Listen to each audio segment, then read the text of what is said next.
Hi, this is Daniel de Torres. Welcome to the second video of a series of 5 promoted by the Intercultural Cities Program of the Council of Europe as an introduction to the Anti-Rumours strategy.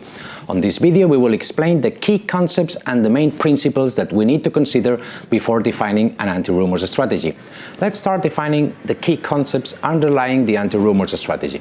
The first one, what are stereotypes? They are overgeneralized beliefs that we hold about the characteristics of a social group. They can be negative but also positive, and sometimes can be accurate. Social categorization is occurring all around us all the time, and it occurs quite spontaneously as they are part of human condition. Thinking about other people in terms of their social category is a useful way of dealing with the world, which is complicated, and we reduce complexity by relying on our stereotypes. Stereotypes may foster prejudice and discrimination. So, what is a prejudice? Is an unjustified negative attitude toward the members of a social group. Stereotypes combined with prejudicial attitudes and emotions such as fear, hostility, or even hate can lead to discrimination, which is an unjustified negative behavior toward members of a group based on their group membership. When we act based on our prejudices, for example, if we don't rent a flat or we don't hire someone for a job because of his or her nationality, gender, or sexual orientation, then we are discriminating that person. Discrimination is a major problem because it takes so many forms and has important negative effects as it influences on a daily basis the victims. Discrimination can be suffered in areas such as employment, housing, education, healthcare, or political participation, among others.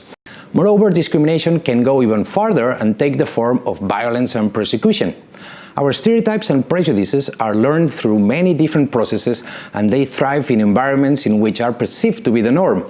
This multiplicity of causes makes stereotypes and prejudices even more likely to form and harder to change. Albert Einstein said, "It is harder to crack prejudice than an atom." The social, political, and economic context, together with media or important events, may influence the creation and consolidation of prejudices. But the behavior of individuals can help create or reduce prejudice and discrimination, and they will be more likely to continue if people do not respond to or confront them when they occur. Changing our stereotypes and prejudices is not easy. However, with effort, we can reduce our tendency to rely on them. But because prejudice and discrimination are harmful to so many people, and at the end to the whole society, we must work to overcome them. The anti-rumours approach seeks to raise awareness by seducing and motivating people, with no exception, to recognize and confront prejudices on our daily life.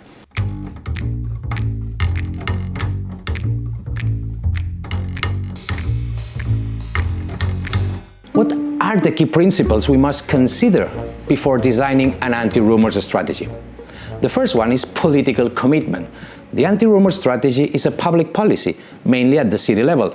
This is a necessary condition, but not sufficient. But if we really want to achieve an impact, there must be a political will and commitment. We are witnessing complex issues, complex times for political discourses about immigration, refugees, or cultural diversity in general. That's why politicians that really care about building an inclusive, fair, and dynamic society must have the courage to lead the agenda by implementing ambitious policies, but also to show their commitment by communicating a solid and honest political discourse. The second one is social engagement. A city government cannot implement the anti-rumours strategy by itself. If we want to get real impact, we need a lot of allies from the civil society. That is not about launching a communication campaign. We need to work on the ground in a much more intensive way in schools, cultural and sports centers, in the public space, in hospitals, or in social media. We need to engage many actors such as NGOs, associations of neighbors, migrants, local business, but also universities, big companies, politicians, or journalists. The third one is seduction. The anti-rumours strategy doesn't focus on the racist minority that is proud to be racist. We want to reach the majority of our society, citizens that have ambiguous and more ambivalent feelings about diversity issues. From those who consider themselves being open-minded and sensitive to those more skeptical and reluctant.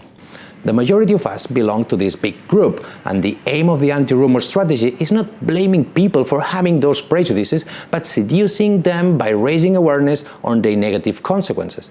The main goal is to promote critical thinking, to recognize first those prejudices in order to confront them. The fourth is rigor, because to do so we need to be very rigorous. Only with goodwill we won't manage to get any impact. That's why we need to promote the capacity building of some actors who want to play an active role on this process, the so-called anti-rumors agents. We need to know how stereotypes and prejudices are formed and which actions are more effective to reduce them. We also need to implement proper evaluation systems to assure the impact of our actions. Using the know-how accumulated by many disciplines, such as social psychology and communication, is crucial for the success of the strategy. The fifth is creativity. It might sound obvious, but if we want to reach better results, we need to work in a different way. Creativity must be understood here in a very complete sense. We need to be creative to rethink the way cities design public policies, to find stimulating and effective ways to engage civic actors, and to use new methods to reach wider audiences and not only those who are already very sensitive. The anti-rumors concept itself is quite creative, and it doesn't relate directly to racism, but to a previous stage where many people may feel more challenged.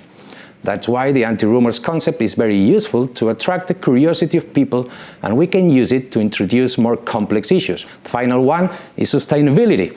The anti-rumor strategy is a long-term process. There's no way we can facilitate any solid social change with a campaign lasting few months. That's why we need to be very ambitious and realistic. We could start by launching a pilot anti-rumors campaign and continuing with more ambitious actions based on the lessons learned and the evaluation. Well, that's it for now. On the next video, we will focus on the step-by-step methodology to design and implement an anti-rumor strategy. Be aware of rumors. Bye-bye.